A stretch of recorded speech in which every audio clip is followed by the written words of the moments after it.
মাজে মাজে এছেম্বলিত লগ পালে সুধো যে তহঁতৰ দিনত কি আঁচনি আছিলে বাবাহঁত কচোন, আমিও আঁচনিখিনি ৰূপায়ণ কৰিম। মনতে নপৰে। বোলে অলপ চিন্তা কৰি কচোন, বোলে দাদা আমি লুঙি বিলাইছিলো নেকি। তাৰপিছত কয় দাদা আমি ধুতিও দিছিলো নেকি। তাৰপিছত কয় সূতা দিছিলো নেকি, কম্বল দিছিলো নেকি, আঁঠুৱা দিছিলো নেকি। মই বোলো ঠিক আছে, এই পাঁচটাটো বুজি পালো, 6 নম্বৰটো কচোন। বোলে 6 নম্বৰটো নাজানো আৰু।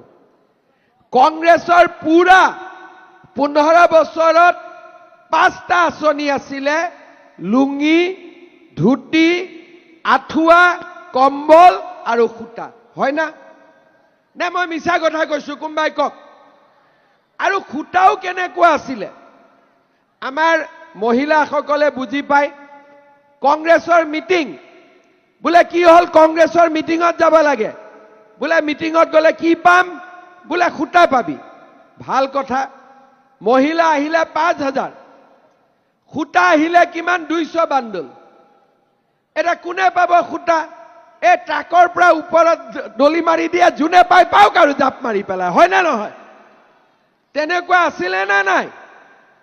আনকি সূতাখিনি লবৰ কাৰণেও মহিলাসকলে নিজৰ ভিতৰতে থপৰা থপৰি কৰিব লাগিছিল, কাৰণ 5000 মহিলাক মিটিঙত মাতে, সূতা হল 200। কোনে পাব? আনকি এই আঁঠুৱা কম্বল সূতা লওঁতেও কংগ্ৰেছৰ দালালক টকা দিব লাগিছিল। হয় নে নহয়?